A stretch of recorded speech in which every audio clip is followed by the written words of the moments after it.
कहते हैं कि जब भी कहीं क्राइम होता है तो वो अपने पीछे हमेशा एक क्राइम सीन छोड़ जाता है। क्राइम अगर छोटा हो तो क्राइम सीन भी छोटा होता है और उसकी इन्वेस्टिगेशन करनी आसान होती है। मगर जब क्राइम सीन बड़ा और खतरनाक हो तो ये क्राइम सीन किसी नर्क से कम नजर नहीं आता। इस तरह के क्राइम सीन की इन्वेस्टिगेशन कर पाना हर किसी के बस की बात नहीं होती। मगर धन्य है वो बहादुर पुलिस वाले जो मुजरिम को पकड़ने के लिए और हमारी सुरक्षा के लिए उस क्राइम सीन की भी इन्वेस्टिगेशन करते हैं जो पल पल नर्क का एहसास करवाता है। क्राइम सीन एक ऐसी कड़ी होती है जो पुलिस और मुजरिम के बीच की दूरी तय करती है। पुलिस जैसे जैसे इन्वेस्टिगेशन करती जाती है वैसे वैसे उसके और मुजरिम के बीच की दूरी कम होने लगती है। हमारी आज की कहानी एक क्राइम सीन से ही शुरू होती है जो शहर से दूर एक वीरान से गैराज पर था, जहां किसी ने कई लोगों को बेरहमी से मार दिया था, जिसके कारण लोगों के अंदर बहुत गुस्सा भर चुका था। प्रेस वाले पुलिस से बार बार पूछ रहे थे कि किसने इतने लोगों को बेरहमी से मारा होगा। पुलिस चीफ जूलियो ने बताती है, हमें क्राइम सीन से कुछ कैमरे मिले हैं और शायद उनकी मदद से हम जल्द ही किलर तक पहुंच जाएं। किलर के हमले से कुछ लोग भी बच गए हैं और वो इस समय हॉस्पिटल में हैं। उनके होश में आने के बाद हम उनके बयान भी लेंगे ताकि किलर को जल्दी से जल्दी पकड़ा जा सके।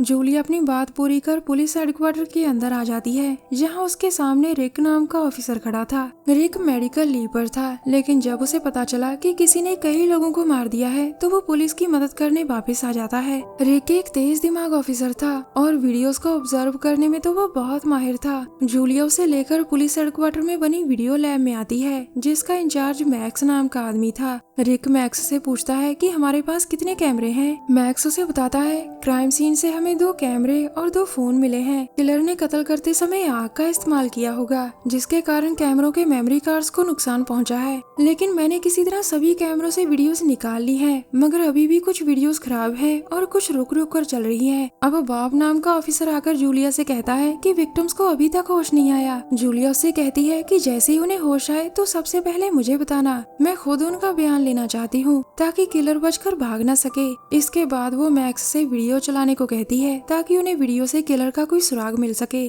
उसकी बात मानकर मैक्स वो वीडियोस ऑन करता है जो उन्हें क्राइम सीन से मिले कैमरों से मिली थी। सबसे पहले लूसी के कैमरे की वीडियो चलाई जाती है। लूसी एक जवान लड़की थी जो अपनी सहेली रेचल के साथ एक किराए के मकान में रहती थी। लूसी एक लड़के से बहुत प्यार करती थी और उस लड़के का नाम टेलर था। लूसी और रेचल का एक सपना था और वो सपना था फिल्म बनाने का। दोनों अपना सपना पूरा करना चाहती थी और इसके लिए उन्होंने एक्टिंग और वीडियो एडिटिंग भी सीख ली थी। दोनों के दिमाग पर फिल्म बनाने का इतना जुनून सवार था कि वो अपने कैमरे पूरा दिन चला कर रखती थी। अचानक किसी दौरान चलती चलती वीडियो एक जगह रुक जाती है क्योंकि आग ने मेमोरी कार्ड्स को बहुत नुकसान पहुंचा दिया था। जूलिया मैक्स से कहती है कि वीडियो को फॉरवर्ड कर क्राइम सीन तक ले जाओ, मगर रिक कहता है कि हमें विक्टिम्स के बारे में भी ज्यादा से ज्यादा जानना चाहिए, क्या पता इन्हीं में से कोई किलर हो। रिक की बात में दम था और सभी उसकी बात से सहमत थे। अब मैक्स फिर से वीडियो प्ले करता है और ये वीडियो लूसी के कैमरे से मिली थी जिसे रेचल ने शूट किया था। आज लूसी एक थिएटर में एक्ट कर रही थी और एक्ट के बाद वो दर्शकों से कहती है, एक दिन मैं ऐसी फिल्म बनाऊंगी जो अपने आप में मास्टरपीस होगी। वो जैसे ही अपनी बात पूरी करती है तभी टेलर वहाँ आ जाता है।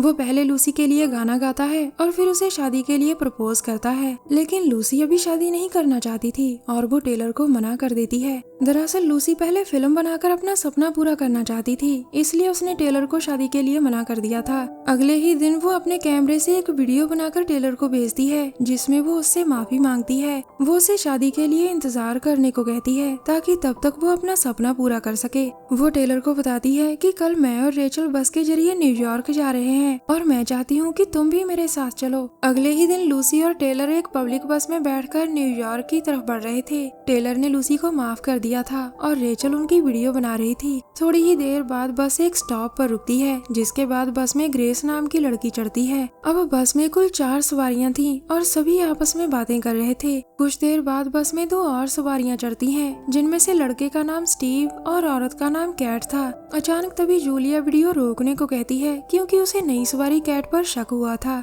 अब पुलिस कैट को ध्यान से देखती है, जिसके बाद उन्हें पता चलता है कि कैट के पास बहुत पैसा था। कैट के पास इतना पैसा देखकर पुलिस वाले बहुत हैरान थे। अब जूलिया के कहने पर फिर से वीडियो चलाई जाती है और तभी बस एक पुराने गैराज के पास से गुजरती है। इसी दौरान लूसी बस के ड्राइवर बेन के पास जाकर उसकी वीडियो बनाने लगती है। अचानक तभी कैट गुस्से में उठकर लूसी से कहती है कि तुम्हें कैमरा बंद कर देना चाहिए। वो गुस्से में आकर लूसी से लड़ने लगती है और तभी बस के सभी टायर फट जाते हैं। टायर्स में धमाका इतने जोर से हुआ था कि बस पूरी तरह से पलट गई थी। अब सभी लोग जल्दी जल्दी बस से बाहर आते हैं और बेन देखता है कि बस के टायर किसी नुकीली वायर में फंसकर फट गए थे। अब ये सभी लोग पुलिस को बुलाना चाहते थे, लेकिन इस वीरान जगह पर कहीं भी सिग्नल नहीं था। बेन सभी से कहता है कि मैंने पीछे एक पुराना गैराज देखा है। बेन की बात सुनकर सभी गैराज की तरफ जाने लगते हैं ताकि उन्हें वहाँ से कोई मदद मिल सके। थोड़ी ही देर बाद बस की सभी सवारियां गैराज तक पहुंच गई थीं, लेकिन इस गैराज पर इन्हें कोई नहीं दिखता। इसी दौरान बेन उनसे कहता है कि थोड़ी ही देर में अंधेरा हो जाएगा और हमें लाइट का इंतजाम करना चाहिए। तभी ग्रेस उसे अपना नया कैमरा देती है जिसमें रात को भी आसानी से देखा जा सकता था। अब लूसी अपने फोन की फ्लैश लाइट ऑन कर आगे बढ़ रही थी क्योंकि उसका कैमरा रेचल के पास था।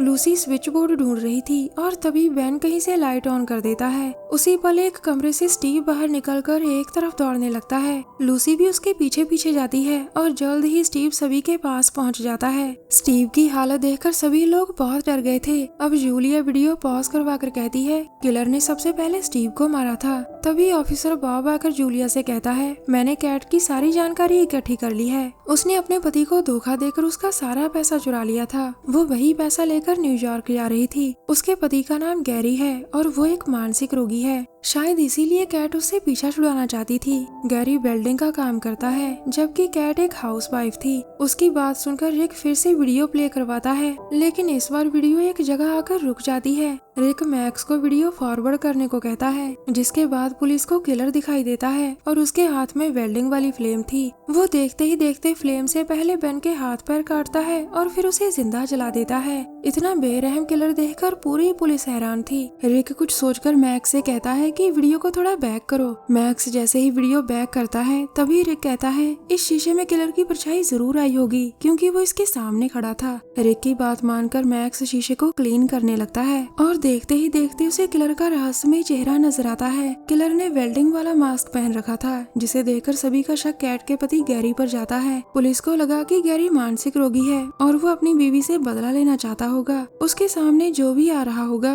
वो उसे मार देता होगा। रिक जूलिया को समझाता है कि हमें जल्दबाजी नहीं करनी चाहिए, लेकिन जूलिया और बॉब गैरी की जानकारी इकट्ठी करने चले जाते हैं। अब लैब में सिर्फ रिक और मैक्स बचे थे और वो दोनों वीडियोस देखने लग जाते हैं। अब किलर रेचल को अकेली देखकर उसे मारने लग जाता है। दरिंदे ने देखते ही देखते उसे भी जिंदा ही जला दिया था। अचानक तभी लैब में जूलिया आकर रिक से कहती है हमें गैरी का पता चल गया है और वो इस समय स्टार होटल में रुका है। जूलिया की बात बिल्कुल सही थी और उसी समय स्वैट टीम गैरी के पास पहुंच जाती है, मगर जूलिया जिसे किलर मान रही थी वो तो एक हफ्ते पहले ही मर चुका था। कैट से धोखा खाकर गैरी इतना टूट चुका था कि एक हफ्ते पहले ही उसने खुद को गोली मार ली थी। उधर वीडियो में किलर ने कैट को बेरहमी से मार दिया था, जिसे देखकर सभी पुलिस वाले हैरान थे। कैट की मौत के बाद किलर ने उसे जला दिया था। अब वो जैसे ही अपना मास्क उतारने लगता है तभी वीडियो रुक जाती है। पुलिस के पास इतनी ही वीडियो थी क्योंकि इसके आगे का हिस्सा खराब हो चुका था। अब रिक एक फोन उठाकर कहता है कि हमें एक बार इसे भी चेक कर लेना चाहिए। ये फोन स्टीव का था और उसकी वीडियो में टेलर और लूसी लड़ रहे थे। टेलर लूसी से कह रहा था कि तुमने शादी को मना कर मेरी बेइज्जती की है और मैं इसका बदला जरूर लूंगा। स्टीव के फोन में इतनी ही वीडियो थी, जिसे देखकर जूलिया का शक टेलर पर जाता है। उसी समय पुलिस देखती है कि क्राइम सीन से मिली वीडियोस टीवी में दिखाई जा रही हैं। अब पुलिस के सामने सबसे बड़ा सवाल ये था कि ये वीडियोस न्यूज चैनल वालों के पास कैसे पहुंची। मैक्स पता लगाने की कोशिश करता है और उसे पता चलता है कि ये वीडियो किसी ने इंटरनेट पर डाल दी है। कुछ देर बाद ग्रेस को अब होश आ चुका था और वो इस समय पुलिस हेडक्वार्टर में थी। रिक उससे पूछताछ करता है ताकि वो किलर के बारे में कुछ बता सके। ग्रेस उसे बताती है कि किलर ने उसे पकड़ लिया था और वो जैसे ही उसे मारने वाला था तभी एक धमाका होता है। इसके बाद क्या हुआ, ग्रेस को इसके बारे में कुछ भी याद नहीं था और उसे सीधा हॉस्पिटल में ही होश आया था। अब रिक क्राइम सीन से मिली लाशों को चेक करने लग जाता है और उसे जल्द ही स्टीव के मुंह से एक मेमोरी कार्ड मिलता है। वो जल्दी जल्दी इस कार्ड को लेकर मैक्स के पास आता है, जिसके बाद फिर से वीडियो चल पड़ती है। वैसे ये वीडियो भी साफ नहीं थी और मैक्स इसे क्लीन करने लग जाता है। रिक का मानना था कि स्टीव ने इस कार्ड को छुपाने के लिए अपने मुंह में रखा होगा ताकि ये मेमोरी कार्ड किसी के हाथ न लगे। आखिर में मैक्स वीडियो को क्लीन कर देता है और पुलिस को पता चल जाता है कि टेलर ही किलर है। थोड़ी ही देर बाद जूलिया प्रेस बुलाकर कहती है, हम जिस किलर को ढूंढ रहे थे उसका नाम टेलर है। उसने सिर्फ लूसी से बदला लेने के लिए इतने लोगों को मार दिया ताकि पुलिस का शक उस पर न जाए और पुलिस को लगे कि ये सारा काम किसी सीरियल किलर का है। दूसरी तरफ रिक अभी भी वीडियोस को गौर से देख रहा था और अचानक वो कुछ देखकर चौंकता है। दरअसल वीडियो रुक रुक कर चल रही थी, लेकिन वीडियो का टाइम कोड सही चल रहा था, जिसे देखकर रिक समझ गया था कि ये सारी वीडियोस एडिट की हुई हैं, जिन्हें एक फिल्म का रूप दिया गया था। उसी वक्त मैक्स की नजर न्यूज चैनल पर पड़ती है और टीवी में वो वीडियो दिखाई जा रही थी जो पुलिस के पास नहीं थी। दरअसल पुलिस जिस किलर को ढूंढ रही थी वो किलर लूसी और रेचल थी। दोनों ने आज अपना सपना पूरा कर लिया था और एक ऐसी मास्टरपीस फिल्म बना ली थी जिसे देखकर सभी हैरान थे। दोनों ने हर चीज की प्लानिंग पहले ही कर रखी थी ताकि वो सभी को मारकर अच्छी फिल्म बना सके। दोनों ने बार बार किलर का मास्क पहनकर लोगों को मारा था ताकि किसी का शक उन पर न जाए। स्टीव के मुंह में कार्ड भी उन्होंने ही रखा था ताकि वो लोगों को बता सके कि वो पुलिस को आसानी से बेवकूफ बना सकती हैं।